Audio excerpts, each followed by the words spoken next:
Hello everyone, उम्मीद करता हूँ आप सभी अच्छे होंगे। तो आज मैं अतुल सुभाष जो केस हुआ है उसके बारे में बात करूँगा और जो ये नॉनसेंस हमारे देश में चल रहा है उसको कॉल आउट करूँगा। अलग रूल बनाने की मांग करूँगा और रूल को चेंज करने की मांग करता हूँ गवर्नमेंट से। मतलब ये क्या चल रहा है हमारे देश में। जब तक पानी सर के ऊपर से बहने नहीं लगता हमारे देश में कुछ होता ही नहीं। मतलब जब तक कोई सुसाइड ना कर ले, जब तक कोई कुर्बानी ना दे ले, इस देश में कुछ नहीं बदलने वाला। तो इस चीज़ को कॉल आउट करूँगा। साथ में अगर आप शादी करने जा रहे हैं तो आपको क्या देखना है उस चीज़ के बारे में बात करूँगा। और लड़कियों का जो नॉनसेंस है, जो इनको बुरा लगेगा, एक ऐसी बात बताऊँगा आपको लास्ट में जो इनको बुरा लगेगा लेकिन वो हो रहा है, उस चीज़ को भी आपको बताऊँगा। तो ये सारा चीज़ आज का डिस्कशन रहेगा। तो मैं स्टार्ट करता हूँ। हमारा जो जस्टिस सिस्टम है पूरा, जैसा आपको समझ में आ रहा है, बिका हुआ है। और जो हरासमेंट हुआ है, हरासमेंट के कारण ही जो अतुल जी थे उनने सुसाइड किया है। आप समझिए किस लेवल का। उनने सारा अपने वीडियो में डिस्क्राइब किया है, कितना घूस दिया है, कितना डिमांड मांगा गया है उनसे। Everything is mention in that video. But अभी तक हुआ क्या? कुछ नहीं हुआ है। अगर सेम चीज़ किसी लड़के ने किया होता, जस्ट नाम की ज़रूरत थी, उसको पुलिस कहीं से भी निकाल के ले आती है। मे बी पुलिस कर रही होगी, I am not denying that. But जब बात लड़कों की होती है तो आई डोंट नो कि क्या होता है। आई डोंट नो कि व्हाट हैपन विद दैट जज साहिबा। तो उनके साथ क्या हुआ उनका भी अभी तक हमें कुछ अपडेट नहीं मिला है। बट जांच चल रही है भाई, है ना। इंडियन सिस्टम है तो आराम से ही होता है सब कुछ। क्या मतलब है, एक जान तो चली गई है, चलेगा अब सिस्टम आराम से। जाने वाला तो चले गया। मतलब कुर्बानी मांगती है हमारी जो ये है गवर्नमेंट है, सिस्टम है। तो ये चीज़ है। अब मैं बात करता हूँ जो ये एक्सटॉर्शन का जो लीगल एक्सटॉर्शन का जो धंधा चल रहा है, मैं गवर्नमेंट से पूछना चाहता हूँ जो ये रूल रेगुलेशन बनाए हैं कि भाई इतना पैसा हम क्यों दें किसी को। डाइवोर्स हो रहा है तो इतना पैसा क्यों दे। अब आपको मैं बताता हूँ जो वीडियो के हिसाब से सबसे पहले उनसे कितना मांगा गया था। 1 करोड़ रुपए जो उनकी वाइफ थी, 1 करोड़ उनसे मांग रही थी। फिर जब वो 1 करोड़ के लिए माने तो कितना उनसे 3 करोड़ मांगा गया, है ना। एक से बढ़ के वो 3 करोड़ रुपए हो गया। और मैं न्यूज़ आर्टिकल में पढ़ रहा था जो सुभाष जी हैं उनका जो सैलरी था 84,000। अगर मैं उसको सही मानूं तो अगर 84,000 उनकी सैलरी थी पर मंथ, तो जो अमाउंट उनकी वाइफ मांग रही थी 3 करोड़ रुपए, वो उनके 30 साल के सैलरी के बराबर होता है। और एक आदमी अपने पूरे जीवन काल में 30 साल के लगभग ही काम करता है। एक और एग्जांपल ले रहा हूँ, चलो मैं मान लेता हूँ वो 84,000 सही नहीं है। उनकी सैलरी मैं 2 लाख रुपए मान लेता हूँ महीने की, इन हैंड 2 लाख रुपए। अगर वो पर्सन 2 लाख रुपए कमाते थे तो जो उनकी वाइफ डिमांड कर रही थी 12.5 सॉरी 3 करोड़ रुपए, तो उसके हिसाब से 12.5 साल की सैलरी के बराबर होता है जो अतुल सुभाष जी हैं उनके। तो मतलब ये क्या नॉनसेंस चल रहा है कि भाई कोई पर्सन इतना पैसा किसी को क्यों देगा। क्या भाई ज़िंदगी, क्या मतलब ठेका वेका लेके रखे? क्या ज़िंदगी ख़त्म होती? क्या डाइवर्स हो गया तो पूरा आदमी ठेका क्यों उठाएगा? 84,000 उनकी सैलरी थी। उनका जो वकील था, उनका इंटरव्यू से आर्टिकल मैंने पढ़ा, उनसे लिया, वहाँ से फिगर ले रहा हूँ। 30 साल की सैलरी अपनी वाइफ को क्यों देंगे जब डाइवोर्स हो रहा है तो? मतलब कुछ रूल रेगुलेशन कुछ कुछ है कि नहीं इस देश में? कोई भी आता है मुंह उठा के कुछ भी मांग लेता है। तबेले के पीछे घर है उनका, मैडम का जो भी है, वट एवर उनका नाम है, आई डोंट नो। तबेले के पीछे उनका घर है। जो वीडियो देखा मैंने अतुल जी का, उनमें उनने बताया लड़की का घर तबेले के पीछे है। और तबेले के पीछे घर है और इनका डिमांड देखिए 3 करोड़ रुपए। मतलब यार ये क्या नॉनसेंस चल रहा है? क्यों एंटरटेन किया जा रहा है इन सारी चीज़ों को? भाई आप लोग डिमांड कर रहे हैं तो कुछ ऐसा डिमांड करिए जो दिया जा सके। भाई कोई अब बंदा अपने 30 साल की सैलरी का इनकम अपनी वाइफ को क्यों देगा? क्या वाइफ की जिंदगी ख़त्म हो जा रही है? मैं मान लेता हूँ उनकी वाइफ 30-32 साल की होंगी, क्या आगे वो कुछ नहीं करेंगी? क्या आदमी पूरा उनका ज़िंदगी भर का ठेका उठा लिया, उनने शादी कर दिया तो? क्या ये है हमारा सिस्टम? सोचिए जरा, लॉजिक मतलब लॉजिक कहाँ चला जाता है। कोई भी आता है कुछ भी मांगता है। एक 1 करोड़ की बात हुई थी, 1 से 3 पहुंच गया। और ये नॉनसेंस चल रहा है, कोई इसको कॉल आउट नहीं कर रहा है। जज वज तो आप मतलब छोड़ दीजिए, वीडियो आप देखेंगे तो आपको समझ में आ जाएगा। तो मतलब ये है लेवल, ये चल रहा है। और मैं ये पूछना चाह रहा हूँ भाई, डाइवोर्स का केस है, ये इतना साल क्यों खींच रहा है, क्यों खींचा जा रहा है भाई? इसको 3 महीने 6 महीने में नहीं ख़त्म कर सकते क्या भाई? नहीं रहना साथ, इसको सॉर्ट आउट करो। आप 3-3 साल खींच रहे हैं, 6-6 साल, 5-5, 10-10, मतलब क्या है यार? किसी का मतलब ज़िंदगी ही बर्बाद। बंदे ने शादी कर लिया, गलती हो गई तो भाई अलग करो ना यार उनको, आप काहे उनको घुमा रहे हो? मतलब ये जस्टिस जो हमारा सिस्टम है उनसे मैं पूछना चाहता हूँ, why it is not easy? Practically बात करेंगे, ये जो 7 जन्म वाला सीन है ना भाई, कुछ नहीं होता ऐसा। इसी जन्म में है, देख लो। वो नहीं बन रहा है तो मैं गवर्नमेंट से अपील करूंगा कि भाई इसको इजी किया जाए। इतना आदमी के पास आजकल पेशेंस नहीं है, क्षमता नहीं है कि इतना सारा कुछ आदमी बेयर कर पाए। देखिए, जो पर्सन थे अतुल सुभाष जी, बेंगलोर में काम करते थे, आईटी इंजीनियर थे, अच्छी सैलरी थी, गवर्नमेंट को टैक्स देते थे। बिल्कुल ऑब्वियस है, दे ही रहे होंगे टैक्स। एक बंदा उतना अच्छा था, इंजीनियर था, सो गवर्नमेंट को टैक्स देते थे, और बदले में उनको क्या मिला आप बताइए मेरे को? इन जनरल तो जो हॉनेस्ट टैक्स पेयर है उनको as सच कुछ मिलता नहीं है, कोई भी सिक्योरिटी नहीं है, कोई सोशल सिक्योरिटी नहीं है, फिर भी हम लोग टैक्स देते हैं। तो भाई कम से कम जस्टिस तो मिल जाए, इन हैंड कुछ नहीं मिल रहा है, रूल रेगुलेशन तो ऐसा बन जाए भाई। ये फैमिली के लिए लॉस तो है ही है, समाज के लिए लॉस है। एक अच्छा इंसान चला गया, देश से एक अच्छा आदमी चला गया जो हॉनेस्ट टैक्स पेयर था। ये जस्ट एक पर्सन का लॉस नहीं है, एक फैमिली का लॉस नहीं है, ये ओवरऑल एक कंट्री का लॉस है। आप सोचिए जो ये सीन हुआ है उससे शादी पे क्या इम्पैक्ट होगा। लोग शादी ही नहीं करना चाहेंगे। It's not like a small case. तो भाई ये गवर्नमेंट को सोचना चाहिए, इसके खिलाफ रूल लाना चाहिए। ये नॉनसेंस नहीं चलेगा, बहुत हो गया, पानी सर के ऊपर से जा रहा है। ये एक बंदे ने सुसाइड किया, आप सोचिए कितने बंदे इस फेज से गुजर रहे होंगे, कितने बंदे गुजर रहे होंगे। आई डोंट नो, मेरे पास तो, मैंने कोई डेटा चेक नहीं किया मैं, बट एक्सपेक्ट कर सकता हूँ कि ये जो सीन चल रहा है वो बहुत बड़े लेवल पे चल रहा होगा। तो ये सारा चीज़ है। तो गवर्नमेंट को मैं अब यही बोलूँगा कि भाई हो गया, बहुत हो गया। Marriage should be contractual.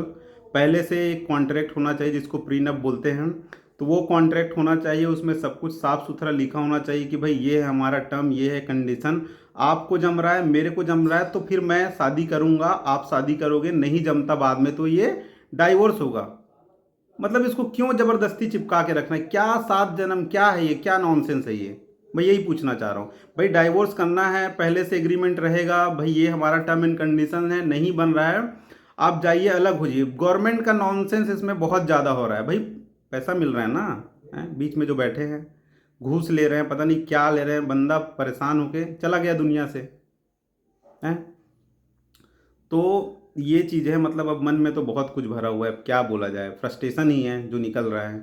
इतना सारा कुछ देखते, एक तरफा रूल है भाई, हो गया यार, बहुत हो गया। मैं मान रहा हूँ महिलाओं के साथ भी हुआ है, लेकिन इस तरह से बदला लेना कहीं से जस्टिफाई नहीं करता। तो ये एक चीज़ हो गया। अब दूसरी चीज़ मैं बात करता हूँ कि भाई अगर आप लड़की देखने जा रहे हैं तो अपने लेवल की जो लड़की है उसी से शादी करें, वैसे ही फैमिली से शादी करें, और किसी गरीब लड़की से ना करें अगर आप ठीक ठाक लेवल पे हैं। क्योंकि कई बार क्या लगता है फैमिली को या लड़के को कि भाई ये दब के रहेगी, लड़की दब के रहेगी, गरीब परिवार से है, दिस दैट, बट वैसा कुछ नहीं होता। आजकल कोई दब के नहीं रहता, सब अपनी औकात जो है वो दिखा देते हैं। और अगर आप ठीक ठाक घर के हैं तो आपको भाई कहीं किसी गरीब घर में नहीं करना है, किसी तबेले के पीछे वाले प्लीज़ मत जाइएगा, बुरा फंसने का रहता है। और ये भी मैंने जो वीडियो था, जो अतुल जी का, जो उनने डिस्क्राइब किया था वीडियो में, कि जो लड़की थी उनसे ज़्यादा बात नहीं करती थी शादी से पहले। तो ये जो जो सारी चीज़ें हैं ना, ये सारी रेड फ्लैग है। आपको पहचानना पड़ेगा इस चीज़ को अगर आप शादी करने जा रहे हैं। अगर कोई लड़की आपसे बात नहीं कर रही है, फैमिली मेम्बर में आपको कुछ डाउट लग रहा है, उनके पेरेंट्स बीमार हैं, या जैसा आपको लग रहा था वैसा नहीं है, तो भाई ये सारे रेड फ्लैग हैं, आपको आइडेंटिफाई करना है और ऐसे झमेले में नहीं फंसना है। एक और चीज़ होता है प्री मैरिटल काउंसलिंग का। तो आज के टाइम पे प्री मैरिटल काउंसलिंग बहुत बहुत बहुत ज़्यादा इम्पॉर्टेंट हो गया है। अगर आप शादी कर रहे हैं तो लड़का लड़की बिल्कुल प्री मैरिटल काउंसलिंग करवाइए। तो प्री मैरिटल काउंसलिंग में क्या होता है मैं बता देता हूँ कि जो पर्सन रहता है, जो काउंसलर कंसल्टेंट रहता है, वो दोनों पार्टीज से, दोनों लड़का लड़की फैमिली हो गए तो वो भी चलता है, उनसे लगभग 30 से 35 सवाल पूछता है। जैसे मैं ही करता हूँ तो मैं क्या करूँगा, 30 से 35 सवाल पूछूंगा। तो आपको आइडिया लग जाएगा कि सामने वाला लड़का कैसा है, उसका दिमाग कितना है। तो सारा कुछ ये चीज़ पता चल जाएगा, लड़के का भी और लड़की का भी। जैसे इनके केस में हुआ था कि इनने ज़्यादा बातचीत ही नहीं किया था, तो अगर उन्होंने काउंसलिंग करवाया होता, प्री मैरिटल काउंसलिंग, तो सारा कुछ सब कुछ समझ में आ जाता। तो घर वाले क्या बोलते हैं कि भाई ज़्यादा मत बात करो शादी से पहले, सच्चाई पता चल जाएगी, है ना। तो यही केस इनके सीन में हुआ है, इनके केस में। अगर उन्होंने अच्छे से बात किया होता, बात पता रहती, तो उनको समझ में आ जाता कि भाई लड़की डम है, बेवकूफ़ है। तो आपको जो शादी करना है तो भाई अपने लेवल की लड़की से करना है, ऐसे लाइक पैसे के मामले में भी और अंडरस्टैंडिंग दिमाग के मामले में भी। डम लड़की से शादी नहीं करना है। तो ये जो सारा रेड फ्लैग है, ये कंसल्टेशन के थ्रू आप पता लगा सकते हैं, क्योंकि जब एक कंसल्टेंट क्वेश्चन पूछता है तो 30 से 35 क्वेश्चन पूछता है। आप पूछेंगे कि भाई सामने वाला झूठ भी बोल सकता है, तो जो कंसल्टेंट क्वेश्चन पूछता है उनका जो क्वेश्चन रहता है वो लिंक रहता है। पहले का क्वेश्चन का आंसर 20वें क्वेश्चन के आंसर से लिंक होगा। अगर वहाँ दोनों में मिसमैच हुआ तो गलती पकड़ी जाएगी। और जब कोई कुछ बोलता है तो कुछ तो बोले, कुछ तो समझ में आए। और जो कंसल्टेंट होता है वो मैं क्वेश्चन बता देता हूँ किस टाइप से पूछता है। वो नॉर्मल क्वेश्चन बच्चे शादी से लेके सेक्स का भी पूछता है। आप और मैं जो लड़का देखने जा रहे हैं या कोई जो दिखाने जा रहा है वो नहीं पूछ सकता ओपनली, बट जो थर्ड पर्सन रहता है वो सामने वाले से सब कुछ पूछ सकता है बिना झिझके। क्योंकि अगर आप भाई डायरेक्टली अगर आप पूछेंगे किसी से तो आपको तो ऐसे ही भगा दिया जाएगा, है ना। तो अगर आपको लड़का लड़की समझ में आ रहा है तो भाई एक बार प्री मैरिटल काउंसलिंग करवा लीजिए। शादी के बाद एवरीथिंग इज एडजस्टमेंट। और शादी के बाद अगर आपको पता चल जाता है कि कितना एडजस्टमेंट करना है तो उससे अच्छी बात कुछ नहीं हो सकती। और सारा आपको रेड फ्लैग लड़के में या लड़की में जो भी है सब कुछ पता चल जाएगा। छोटे क्वेश्चन से लेके बड़ा क्वेश्चन सब कुछ उसमें कवर होता है। तो आज के टाइम पे प्री मैरिटल काउंसलिंग बहुत इंपॉर्टेंट है, क्योंकि आपका जो शादी रहता है मिनिमम एक पार्टी का 20 लाख तो लग ही जाता है। 20-40 लाख का खर्चा रहता है। तो 2-4 हज़ार रुपये दे के प्री मैरिटल काउंसलिंग करवा लीजिए, अपना डाउट दूर करिए। कोई भी रेड फ्लैग लगता है लड़के साइड पे या लड़की साइड, किसी को भी रेड फ्लैग लग रहा है तो उसको क्लियर कर लीजिए, पूछ लीजिए। कुछ समझ में नहीं आ रहा तो वहाँ पे शादी नहीं करना है, फंसना नहीं है भाई। तो ये है, रिक्वेस्ट करूंगा कि प्लीज़ अगर आप शादी करने जा रहे हैं तो एक बार प्री मैरिटल काउंसलिंग करवा लीजिए। अब आप बोलेंगे कि सामने वाला रेडी नहीं है। अगर सामने वाला रेडी नहीं है प्री मैरिटल काउंसलिंग करवाने के लिए तो ये और बड़ा रेड फ्लैग है, तो उससे तो और ही नहीं करना है। तो ये भी आपका डाउट दूर हो गया कि सामने वाला नहीं आ रहा है, उसको कैसे मनाऊं। उसको मनाना नहीं है, बताना है कि भाई हम ये करवाएंगे, if you are ready then we will go, else यहीं तक था हमारा सफ़र, नहीं हो सकता आगे शादी। तो इस चीज़ को समझिए। तो ये दूसरी चीज़ हो गई, आपको प्री मैरिटल काउंसलिंग पे ध्यान देना है, आपको प्री मैरिटल काउंसलिंग करवाना है। आपको A to Z सब कुछ पता चल जाएगा सामने वाले फैमिली के बारे में। अब आते हैं तीसरे पॉइंट पे। लड़कियों की बात करेंगे, जो महिलाएं होती हैं उनकी जो ये डिमांड करती हैं डाइवोर्स के बाद। देखिए होता क्या है, डाइवोर्स ये सब फाइल क्यों किया जाता है कि भाई फैमिली में रहना, साथ रहना नहीं है हस्बैंड के साथ, ईगो है, सेल्फ रिस्पेक्ट, दिस दैट बोल के तो ही फाइल करते हैं कि भाई अब मुझसे रहा नहीं जा रहा है, मेरा सेल्फ रिस्पेक्ट ये वो। तो भाई आपका इतना सेल्फ रिस्पेक्ट है लड़कियों महिलाओं से, मेरा ये कम्युनिकेशन हो रहा है जो भी मैं बोल रहा हूँ। भाई अगर आपके पास इतना ही सेल्फ रिस्पेक्ट है, इतना ही आपका ईगो है, तो भाई आप लोग ये कोर्ट में केस फाइल करके भीख क्यों मांगते हैं। ये भीख ही तो मांगना हुआ ना। आप साथ रहने के लिए आपका सेल्फ रिस्पेक्ट जमीर कुछ आ रहा है ना, बट पैसे मांगने के लिए आपका सेल्फ रिस्पेक्ट कहाँ चला जाता है। मतलब इतनी बड़ी हिपोक्रेसी। अगर आपको पैसे मांगना ही है, भीख मांगना ही है, तो भाई साथ ही रह लीजिए ना। आपको पैसा तो मिलेगा ही, इज्जत मिलेगा, घर मिलेगा, गाड़ी मिलेगा, सब मिलेगा।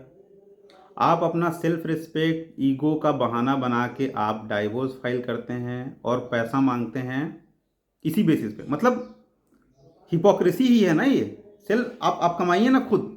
डाइवोर्स फाइल कर रहे हैं तो आप अपने दम पे फाइल करिए, बोल दीजिए लड़के को लात मार के जाइए, तभी तो कुछ मतलब हुआ ना।